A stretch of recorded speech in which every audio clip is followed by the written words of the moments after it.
Now, coming on to our much awaited session on managing liquidity to managing assets, affordable housing, last mile funding.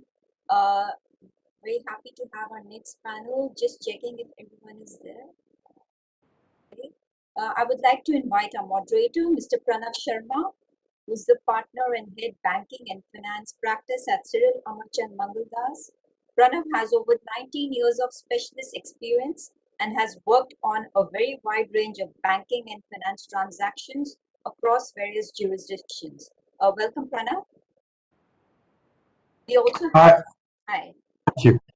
We also have with us Mr. Suresh Kozhikote, who's the Managing Director and CEO at SBICAP Ventures Limited, which is an alternative asset manager. It famously manages the Swami Fund. Mr. Kozhikote has over 33 years of experience in banking and has handled assignments both in India and overseas. Welcome, Suresh ji. Yeah, hi, Neetu. Thank you very much. Okay. Hi, Pranav. Okay, hi. We have with us Mr. Vipul Roongta, Managing Director and CEO, HDFC Capital Advisors Limited.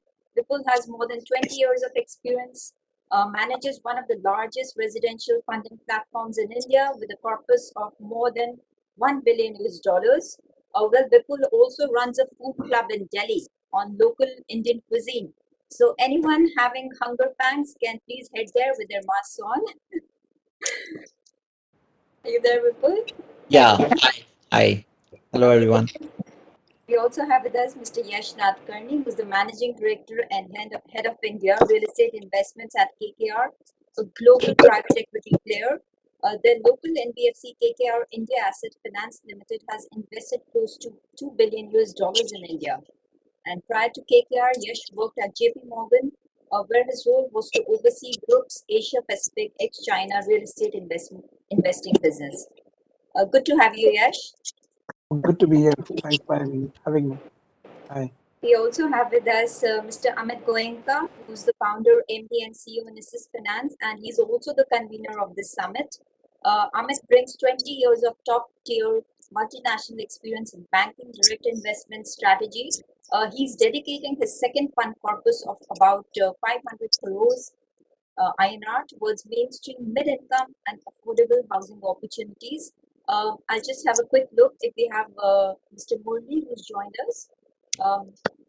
I think till we have Murali back, maybe Pranav, could you start the process? Murali has some technical issues. Neetu and Amit, I just need 1 minute of your time.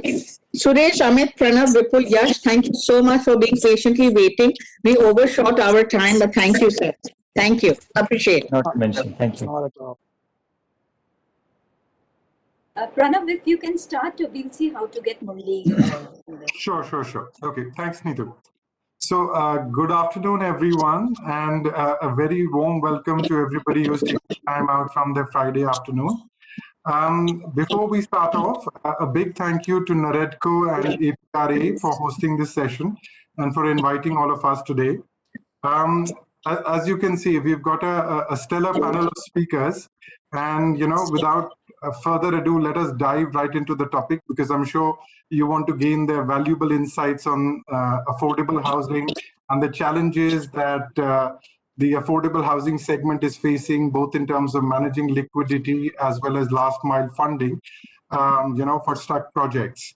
So I think just to get things rolling, for the first question, if I could invite, Vipul, if you want to just, set out the lay of the land in terms of what are the issues that you're facing in the affordable housing segment, particularly, on the liquidity aspects or in terms of raising financing, for last mile funding. I would just request, I know Swami Fund is very much in the news, but we are fortunate to have Suresh with us today. So, on the Swami Fund, I'll invite him next to speak. But if you can just sort of lay out the land in terms of what are the challenges that we are seeing in terms of the affordable housing segment. Over to you with that. Okay, thank you, Pranav. In terms of the lay of the land, if we talk, I think the primary issue, as Mr. Shetty also very briefly touched upon, I think the primary issue is funding for developers because it's purely a supply side challenge as far as affordable and mid-income housing is concerned. Last one quarter has proven that, and in general, the kind of sales momentum that exists, starting from the state of Maharashtra because of various state level activities and pan-India, it's not a demand issue. It's primarily ensuring that the supplier, which is the developers, are able to get financial closure, are able to get last mile financing, and are able to reduce their costs, which obviously means reducing funding costs and obviously increasing efficiency of construction through various methods. I think all in all, if you ask, that is probably 80% of the problem. And that is what the whole focus is because, as I say, if funding is in place, then a lot of other things fall in place automatically. So that's primarily is the reason why Mr. Kozhikote's fund is there, and a lot of other last mile funds, stroke stress funds, stroke hedge funds, which are or ARC, which are being set up. Obviously, there are regulatory challenges. There are challenges which Tara just briefly touched upon in terms of ability to take over loans, so and so forth, because most of the suppliers we see are still struggling, or most of the developers are still struggling with trying because the project has got delayed.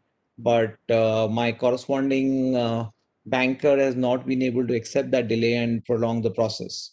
And the escrow mechanisms and all that exist continue to be as per the original underwriting, whereas the market has completely changed in the last 12 to 18 months.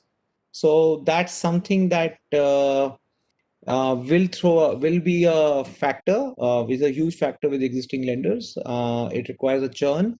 We are right in the middle of that churn right now, and I'm pretty hopeful that because I see there is a fair bit of sensitivity now that is emerging through various efforts. NAREDCO and APREA and everybody being at the top of that effort, but it is important that once a sensitivity comes, the right kind of things are pushed in. And that's what I think is we have to watch out for over the next 1 to 2 quarters. Great. Thanks for that. Very, very helpful. Vipul, could I invite you also? Could I invite Amit Goenka also to share your thoughts on this? And again, I think as we were hearing on the funding challenges, perhaps if you could also share, I know it's well known that some of the RE focused lenders have either pulled back or there has been a bit of a churn, as Vipul was mentioning. So any thoughts on that? What are we seeing in terms of what is happening in the market? Are people looking to move out assets? Is there consolidation, or what is happening with the refinancing and new funding side? Sorry about that. So I was saying, the Swami Fund has been very much in the news, especially in terms of helping bail out stuck projects. So what would be very interesting for us is to hear from you. You're the person on the ground. How is it going? What is the impact that you're seeing? I think we'll be particularly curious to hear what are the challenges that you faced in terms of evaluating and approving projects for this funding. Thank you. Thank you, Pranav. And hi to all the other panelists also. So, as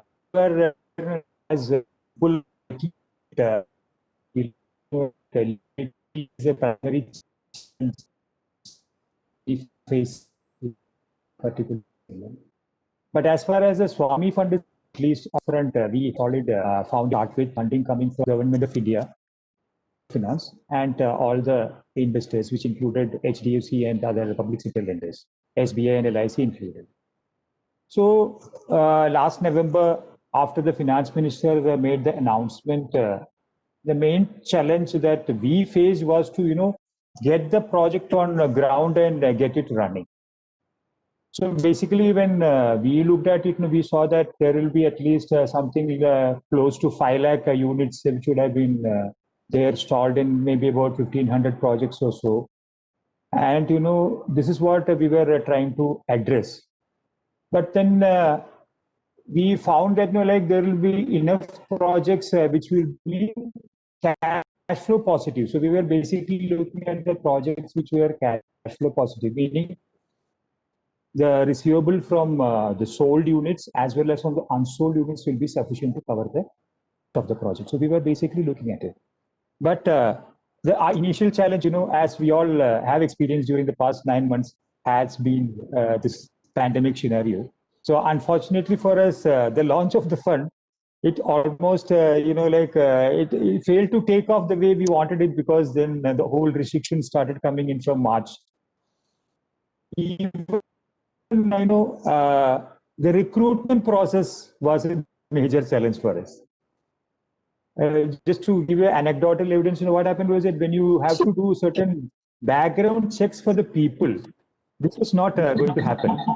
So this was a major challenge. What I was just trying to say is that even things which normally happen in the normal course of business, even not challenging because of this environment. So on the one hand, the major challenge everyone has faced, that is on the funding. We don't face any challenge. But for the project to take, for fund activity to take off, there was a host of starting blocks which came at 3 levels. Even like many of these projects were started for a couple of years, and then some of these approvals which were in place had lapsed off. When you want to get approval, fresh approval, the offices were not functioning. So the whole process of diligence at every level we were facing challenges, which is normally non-existent. I mean, if you could have done it everything in a streamlined manner, but because of this pandemic, it was a major thing which we faced at least until I would say that August or September. But by that time we were able to bypass many of these things and get moving.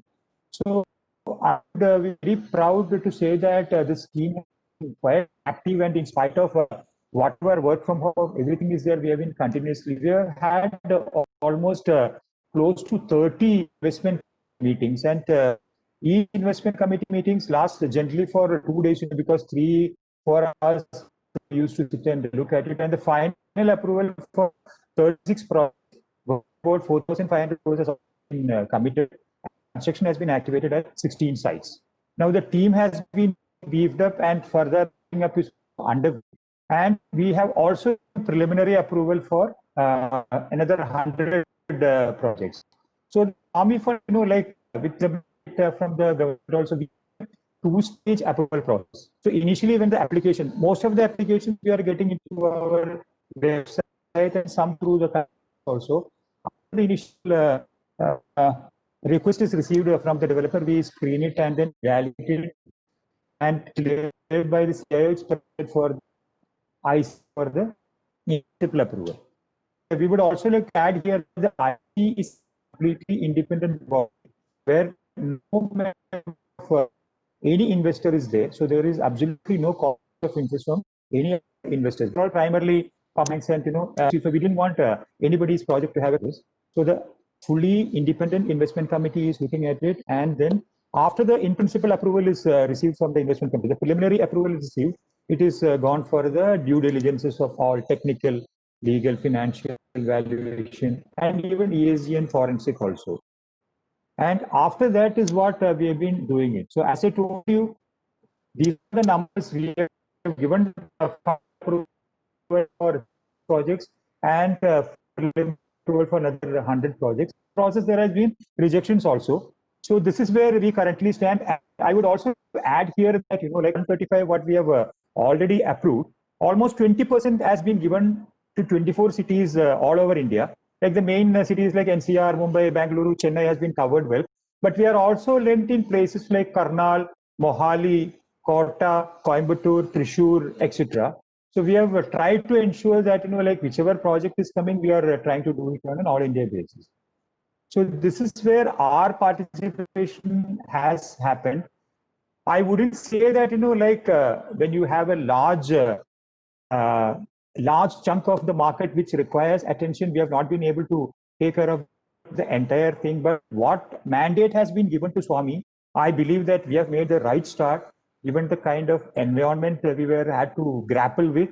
and the kind of pandemic-related issues which has been done. Over to you, Pranav. Thanks very much for sharing that. And, it's great to hear that this is already off the ground and, there are disbursed projects. Pranav, am I audible now?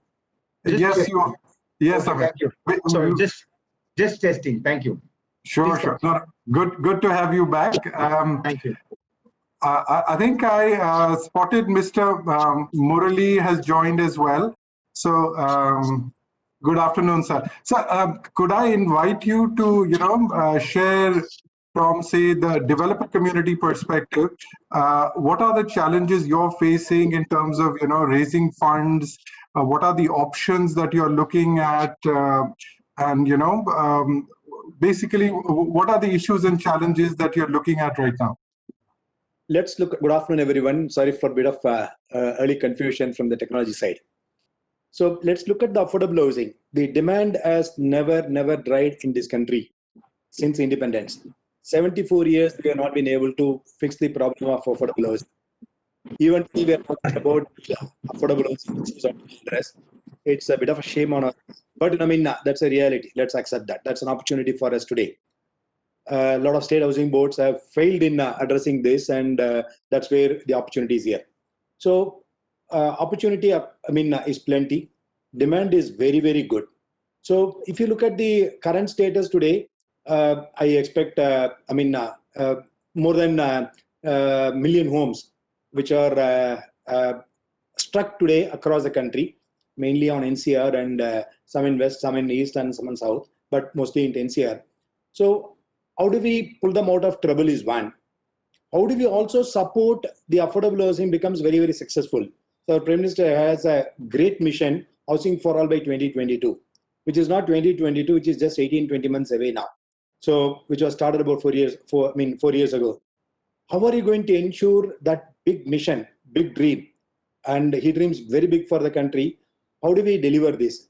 So we need to address quite a lot of things. Currently, what we are addressing, small little damage here and there, some ointment here, some medicine here, some tablet here, is not going to work.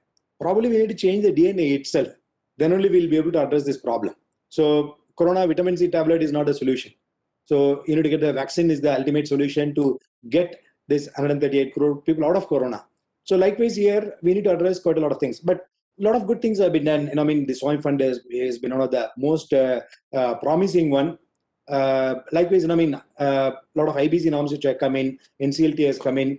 But all that will lead to solution is the one, we need to look at. All that will give some, soothing effect to the current situation, but that's not going to give a permanent solution is what I'm saying for the affordable housing. So we need to address the demand side. Demand is very good, but there are challenges coupled with the demand. That's the execution challenges. Those things to be addressed. Even today, we got a red tapeism throughout. So how do we address this? Again, Government of India, Urban Development Ministry has set up a separate mission to take it to some of the states to make sure that faceless system comes in.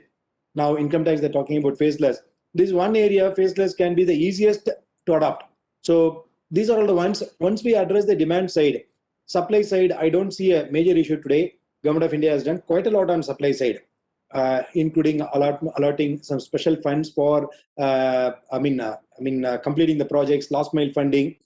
The execution, there'll be challenges because whatever you do, some questioning can come in. So those things to be addressed. There are quite a lot of things to be done, and the industry to become part of the decision-making process. That's another one we need to bring in. Earlier, we are hearing our SBI representative. He was talking about working capital funding. I think that's a brilliant move what they have done.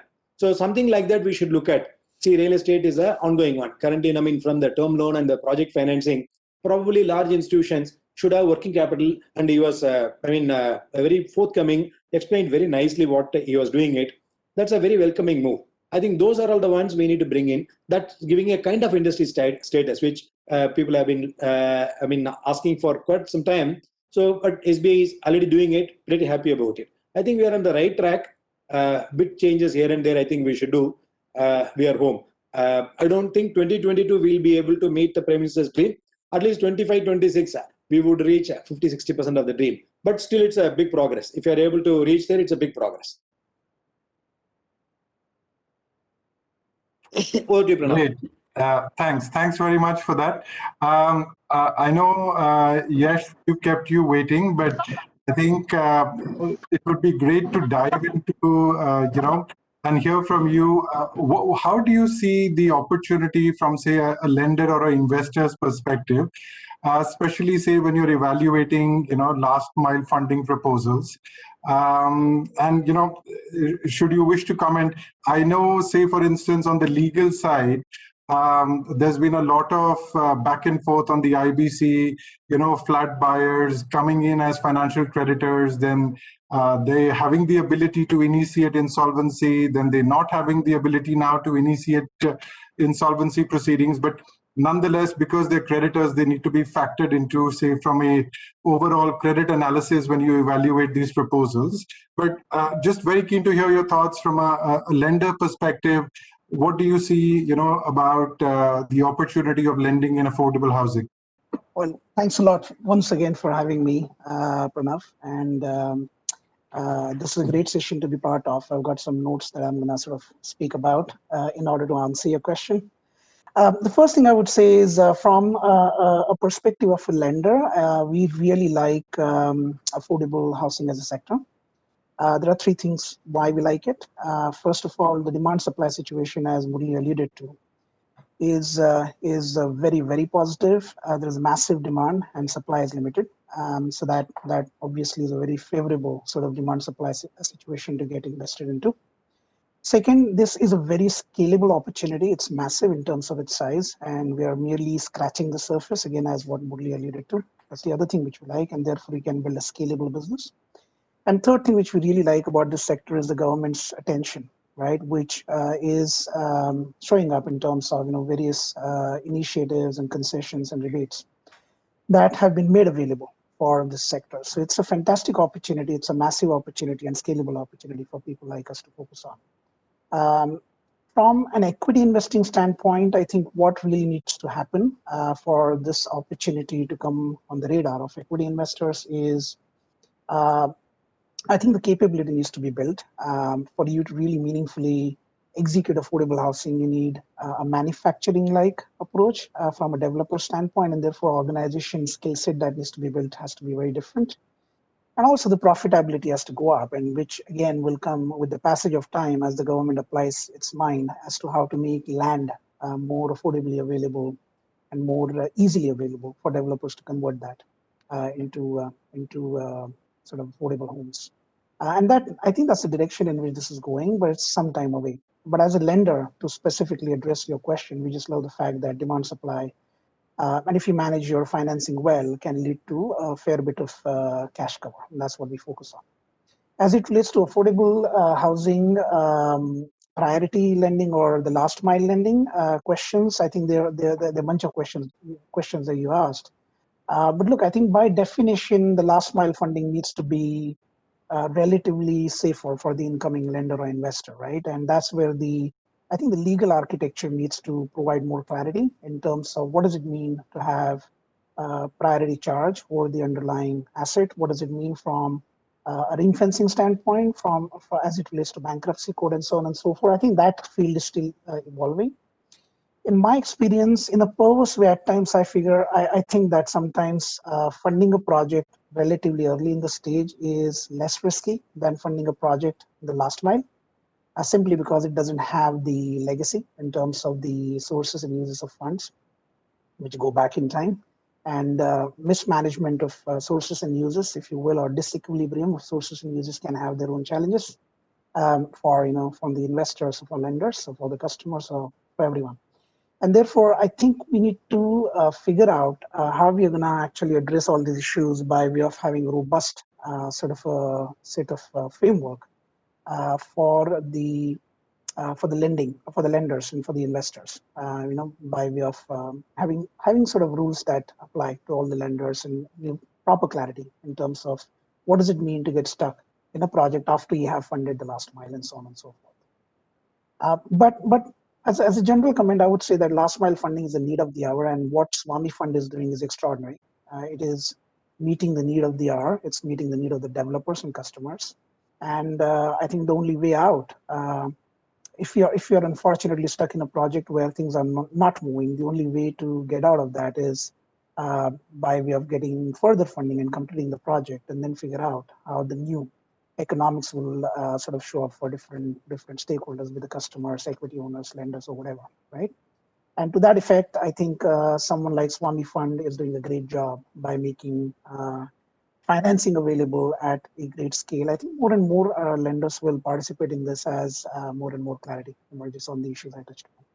So if I may just have a follow-on question to that, Yesh, which is, talking about last mile funding, and I know from a legal perspective, the issues around, priority of security and those sort of issues. I think what I'm curious to know is, because in terms of solving this issue, right, there are two ways to do it. One is obviously getting like a legislative amendment and, bringing stuff through either the insolvency code or, delegated rules under that. Or, what, say, RBI has been doing, under a more informal, because they regulate banks and NBFCs in, that space. So they can also do it by setting up some sort of either a guideline or some sort of equivalent to, like, say, the historical JLF, CDR, and those, the current restructuring framework. So, I mean, as a lender, what would you look for, more like legislative level clarity, or are you more at, like, say, as a lending community with the bank regulator stepping in? Would that be something that could get this off the ground sooner? Well, whatever gets us there, I guess, is the answer. But change in legislation is obviously more robust, right? In terms of the underlying cause-effect relationships between issues and solutions. So that's the preference. But in order to get things moving faster, if regulation provides the way forward, then that's welcome too. Thanks for that. Amit, Goenka, over to you. Your views on, last mile funding and generally funding to affordable housing. What are you seeing both in terms of, say, debt side, equity side? Thank you very much, Pranav. I think a lot of my industry colleagues and friends have addressed a large part of it. And of course, Swami has, in the way and scale that they have been going about, what Suresh very clearly has outlined, and we heard also Irfan talk about it at length yesterday in our panel, clearly sets out the guidelines that a investor needs to protect the interest of the consumers as well as of the investors and the project as a whole. I think that has clearly been our forte as well. We've been doing this past 10 odd years, Pranav. We've been at it in terms of looking at mid-income and affordable housing projects from a brownfield and late stage perspective. And we have seen a lot of development which has been now very favorable going into the space, more so the development of RERA as well as the IBC. Having said that, of course, of the IBC, there's also an impediment to some extent for lenders, wherein a consumer is also a financial creditor, and hence the resolution of the concerns and the fears of the home buyers and consumers becomes today the foremost responsibility of an incoming lender. I think that's something which requires a lot of understanding, bandwidth, and sorting out at a very micro level. So I think today what it has really transpired is that a brownfield lender is also a quasi-operating company. We are effectively in an operating role and not just in a capital role anymore. Our ability to understand the asset class and resolve issues prior to the investment and even concurrently during the term of the investment, I think has become an imperative. And so you need to have obviously the skills to not just invest, but also manage and exit the asset in time. I think Swami Fund has therefore very nicely and adeptly implemented the need for a PMC. That is obviously an imperative, but a lender's engineer has been around. But we need a lot more engagement with the individual project, and the asset class at its micro market level to be able to sail through an investment. I think that's the first thing. The second thing is that while we all know that about 1.75 lakh homes are stuck across 220 projects across the 7 cities of India, which was one of the largest imperative for a Swami fund to be incorporated. However, the challenge for a private lender, which is not social impact like us or any other global capital, is that the net worth or the equity available in these projects is next to zero or none or even negative. That creates a large amount of discomfort for any global LP or even large institutional investor to come in, because of the skin in the game of the promoter. And therefore, the ability to bring in or supplement the promoter with another developer or another development partner becomes very imperative. In that, we do face certain constraints as far as RERA is concerned, or even as far as IBC and other issues are concerned. Allowing a seamless transition, which is a win-win for everybody, and more so the investors and the consumers, I think is a very, very important imperative, which is currently sorely missing because the dependence on the existing or defaulting promoter or developer still continues to be very, very high. The second challenge we see is that while RERA is absolutely a paradigm development in terms of the investment and development of real estate in our country's concern, however, the implementation of that has been still fairly lackadaisical over the last 24 to 36 months. There has not been any suo motu cognizance of the defaults conducted by developers, which obviously compounds itself, leading to an astronomical result. So any sort of regular monitoring by the RERA authority of quarterly compliance reports not being filed, of data not being submitted, of issues being raised by consumers or lenders from time to time would obviously preempt the emergence of certain issues, and therefore allow a much easier takeover and financing of these projects, which are more then stuck for capital than stuck for regulatory or operational reasons. So I think that is an impediment that needs to be removed, and therefore allowing more capital to flow into the space. The third is obviously the need for equity. We have been talking about India being an under-levered economy for too long, and I think we've forgotten the GFC crisis and the need for a deleverage, and we've all gone back to re-leverage. And I think every crisis brings itself the same mantra of deleverage. So clearly, again, everybody's again started talking about deleverage all over again. And again, I'm sure 6 months later, we'll look at re-leverage.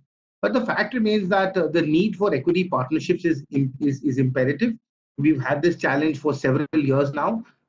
Fortunately, the larger boys have found great capital partnerships, including in the funds like Yesh has or like Vipul have, and other funds who have brought in equity partnerships and created an impact. And of course, Mr. Murali here has been privy to several such partnerships. So clearly the pedigree boys, who are clearly now the players in the segment, have an opportunity to raise equity capital, and I would exert them to effectively be the bellwether for raising more and more equity capital globally, rather than looking at short-term project-to-project financing.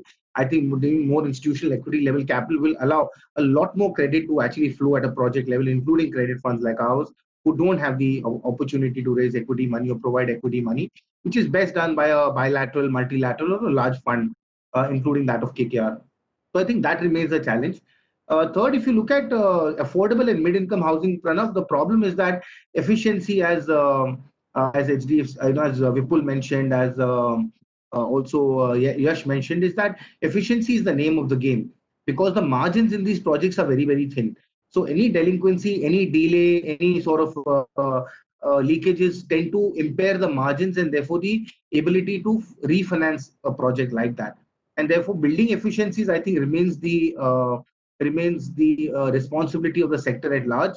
There are leaders, and I'm glad Murali is here with us, and there are leaders who are obviously helming that entire initiative of creating scale and efficiency, but it's still not enough.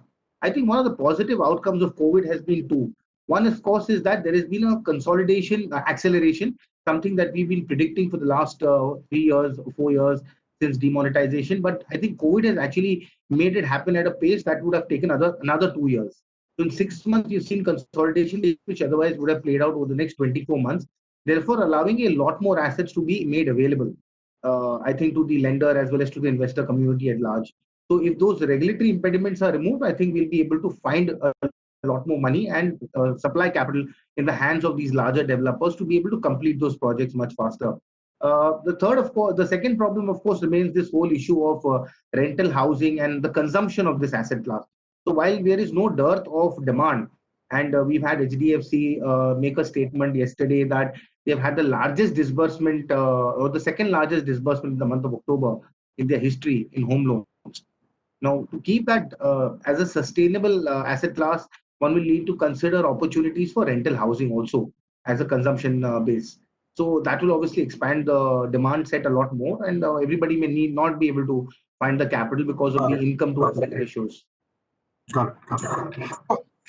Thanks very much for that, Amit. I think I'm curious. I know during this last 6 months, the RBI was quite active. Obviously, not focused only at affordable housing, but generally, the moratorium scheme, and then subsequently they brought out a special scheme for restructuring loan assets. I think I'd be quite curious to hear, perhaps, I don't know, from Mr. Murali or, Vipul, how helpful have those schemes been in your experience? Have they, addressed some of the concerns, whether from the borrower side of managing liquidity or, helping them find the cash flows to complete the projects, or even from lenders' side, what are the challenges in terms of are the guidelines too prescriptive? Are projects falling through, which should be going through? Very curious to hear from you. Murali, you want to go first? Yeah, go ahead, Vipul. Okay. No, I think it's. I think you know the answer, and the answer is pretty much there in the question because of the way you paused at the right parts of the question. But let me clarify it. Obviously, the effect so far it's still new. I think the lenders are taking their own sweet time to understand details of what needs to be done. I think as a regulator, they have their own constraints, thought processes in terms of what should be allowed and what should not be allowed. Like, I think case in example was what Tara was asking Mr. Shetty, and I think he pretty much said no to at least 4 out of the 5 things that Tara was asking, which the industry wants. And this is pretty much the way I think. See, there is a perception issue as far as the industry is concerned, whether we accept it or not. And perception issue is exaggerated, non-exaggerated. That's more about opinion, but obviously there is a basis to that opinion, to that perception. Clearly, what is required at the ground level effect is not enough. Can it be pinned on the inability of a regulator, either because of its internal balance sheet related issues or regulatory issues of the lender to restructure or anything? I don't think that's the only problem, because a lot of lenders who are able to restructure regulatory wise are still not restructuring. And that is because the inherent risk in the project has become pretty much, so they are saying I may rather call the asset today rather than calling it 1 year later. And that is up to the industry to keep pushing that there is enough juice. Obviously there is a merit, what we have faced in the last 12 months is pretty unprecedented. And I don't think, my personal opinion is, I don't think we have heard the last on this restructuring from the regulators. I think if there is sustained logic and argument that is put forth, I'm sure further relaxations will come in how the regulator is approaching this issue. Sure. Thanks for that. And Mr. Murali, over to you. We did not face any last mile funding issue because we did not have any inventory to sell. Fortunately, we did not have the habit of siphoning up from one project to other project. Hence, there was no need for us to have this last mile funding. So we need to understand what is last mile funding. You've got a lot of inventory, unsold inventory, but the project has to be completed within the timelines. We need to understand why it has not been selling. That's very, very critical one. So if it has not been selling for the best of the period, again, Amit was bringing out capital was not available for the sector for longer period of time. Yesh has been addressing quite a lot, and Vipul suddenly moved to equity to debt. So all these challenges are there. Now, when you have this inventory is not selling, whatever you do, this project gets completed, but how are they going to pay back? Hence, the bankers have got a lot of difficulties in addressing it. Apart from their own bureaucratic approach, some of the institutions, highly bureaucratic. In fact, when the government announced this is the cutoff date within which it has to be done, Then, I mean, some institutions, I don't want to name, they came back and said, our board has not approved. Yes, I mean, one side government has been pushing, and COVID, first time we have been facing this kind of crisis. So government has been trying to address plus minus what all can be done in whatever the best possible ways, but they have not been able to quickly, I mean, move up and address those issues. In fact, I told some of the friends, we did not have any necessity. Some of the friends, I said, don't pay, default, because they have to accept it. So they defaulted. There's another problem. One banker told me, if you are a good boy, I cannot help you. If you are an NPA, yes. And if you are a serious fraud, yes, you get more benefit. This is what they said. So if you got a good, I mean, a track record, you got a good branding, you got a good asset cover, you have a problem. So hence, I mean, anyway, I'm not saying those people should be supported blindly. And on the other hand, we should not put the money, good money behind the bad. That's another most critical one. We need to be very, very cautious. I'm seeing probably already started somewhere. Money is not going into the right hands. Probably whoever have been able to make some relationships and some maneuverability, they've been able to knock off. I know those projects can never be completed, but money has been going. So this is one area we need to look at. Probably we need to, I mean, time has come today. Just divide. Good, bad. Bad, you suffer. Whatever required to be done. No point in throwing money behind that. If you can recover that, there is a possibility. I don't see more than 50% of the cases recoverable. We need to be a little cautious.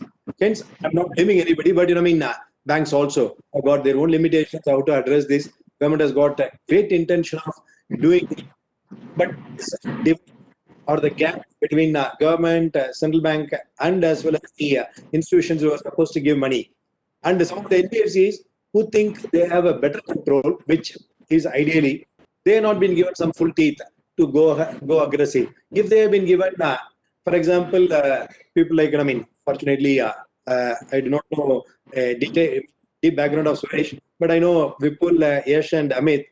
They can smell whether it is possible or not on ground, and they will say whether this project, no point in investing any more time. Let's see how to deal with that. Or this project will go all out to do it. So they have, I mean, that NBFCs or the private banking side, they bring that expertise. And also, I believe the maneuverability is much less, or the need for maneuverability is much less. I will not say maneuverability is much less.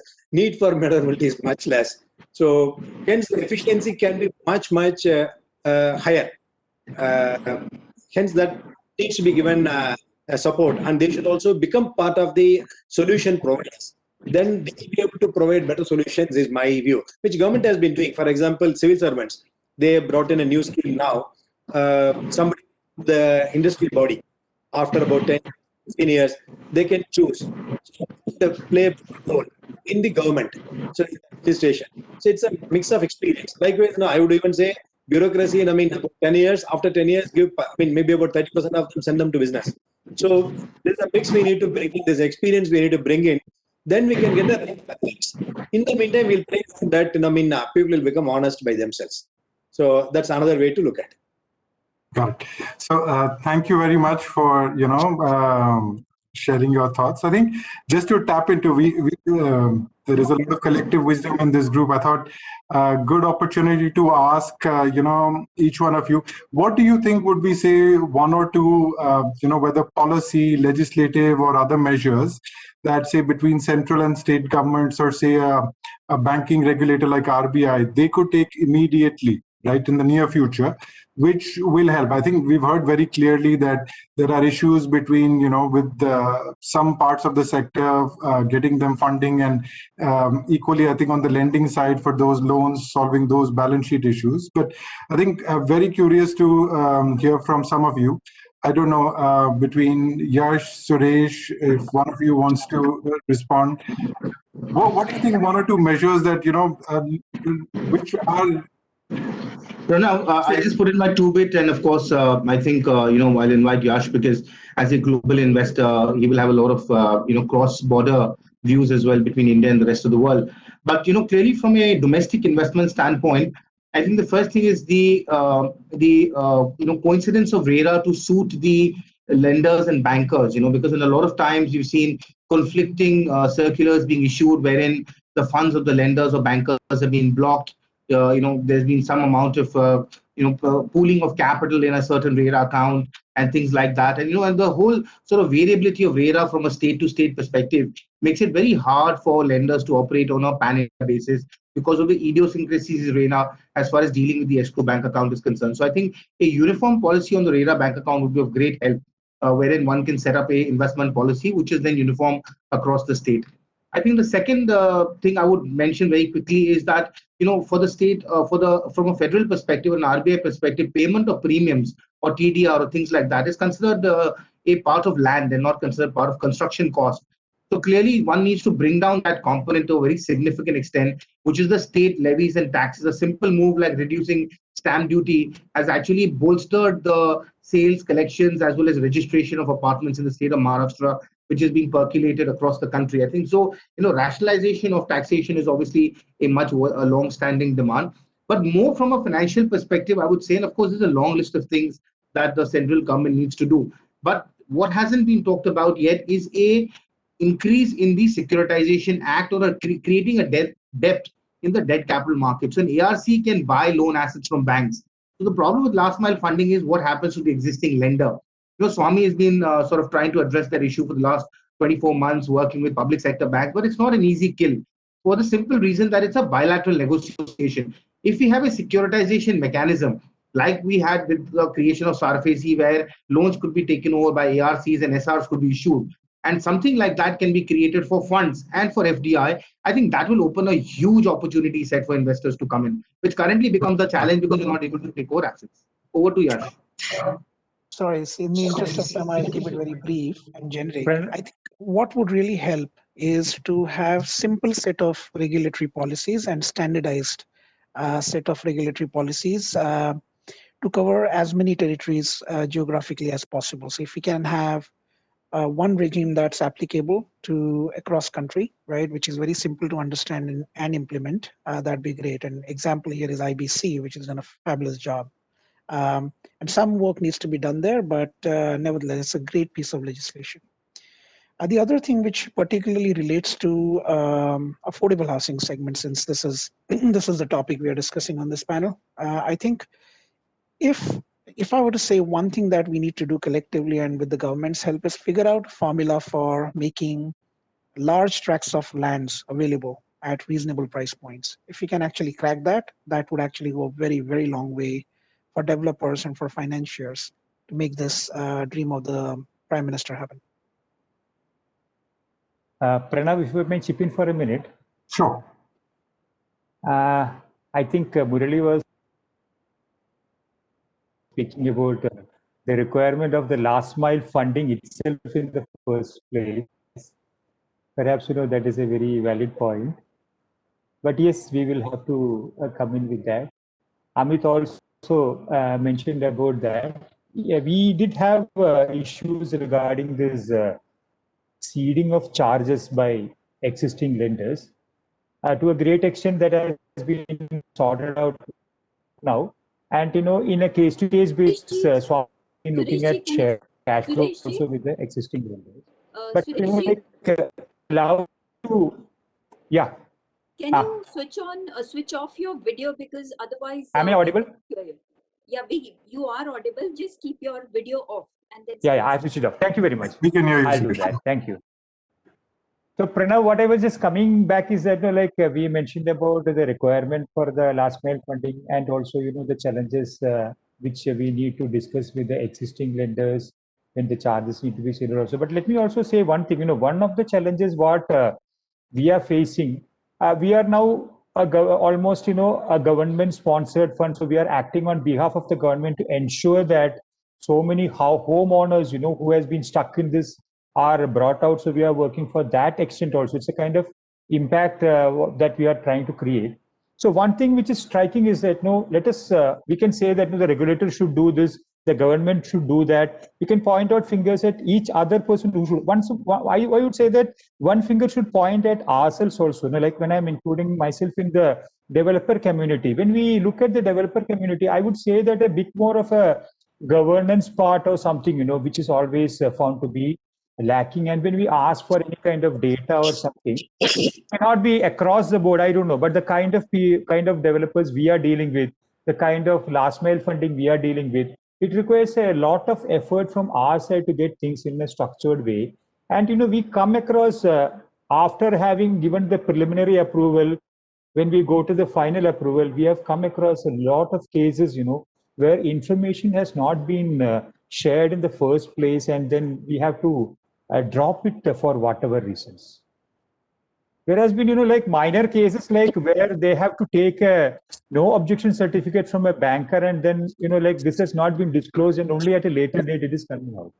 So my request to the entire, I would not say entire, but one part of the group, would be that higher governance standards on the developer community side itself is something which can go a lot of, especially if international investors are all coming in. I am sure that this is going to be one of the asks that they are going to do.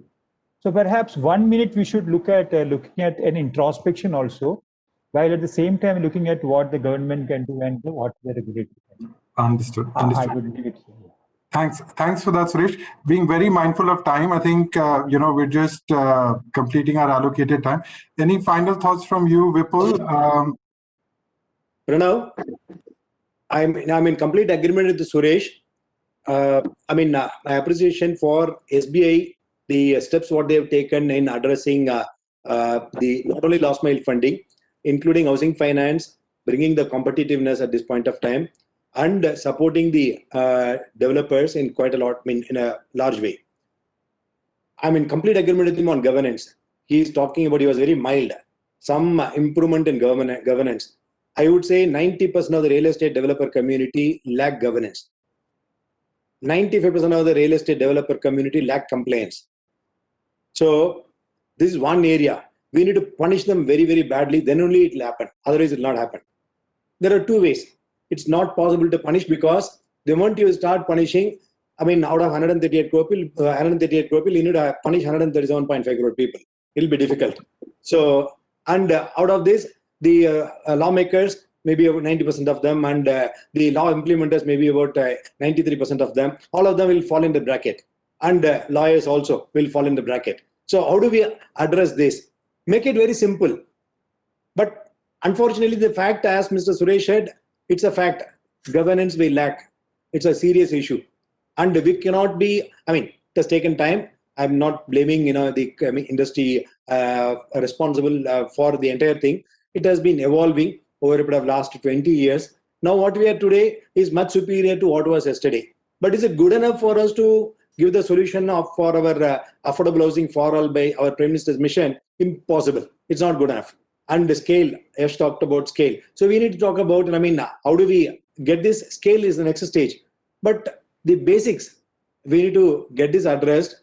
Governance and compliance, we should go all out. And that's one area I think, we should not compromise. Not only this industry, any industry for that matter. Then only we can communicate to this world that Indians or the Indian business community can be trusted. Then, capital is available plenty. Yesh can write $1 billion check. Vipul, if he wants to write, he can write another $1 billion. Amit can, support the way nobody can support. It's all, money is available plenty. But what is lacking is a big trust, which developers should take the responsibility, or industry should force to get this governance and compliance, and lawyers should help in making sure that this is properly done, and consultants should do it. So once that is done, I think we have got a big way to go. Sure. Thanks very much for that. Now, Vipul, the last word is with you. Any final thoughts from you? No, I agree with Murali. I think it's an exciting market. I think the good and bad and whatever, the white and black is getting shoved, separated. I'm pretty excited about what is going to happen in the future. There is one problem, Vipul.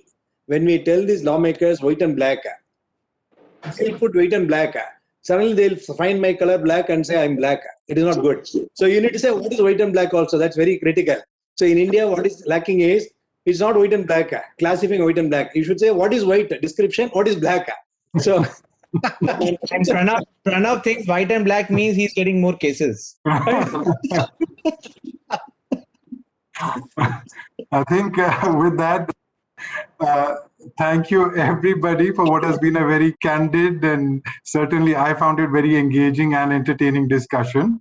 A big thank you from me and from the organizers to each one of you for making the time, for joining this panel discussion. Thanks everyone.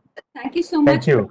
We could not have asked for a better moderator. A wonderful job done, and thank you so much, panelists. I think the $1 billion check that you were about to write, maybe that could come to APREA and NAREDCO as well. Murali ji, thank you so much. We did not get a chance to introduce you properly, but Murali's objective is to make the nation's housing for all mission a reality. Thank you so much, panelists. Much appreciated.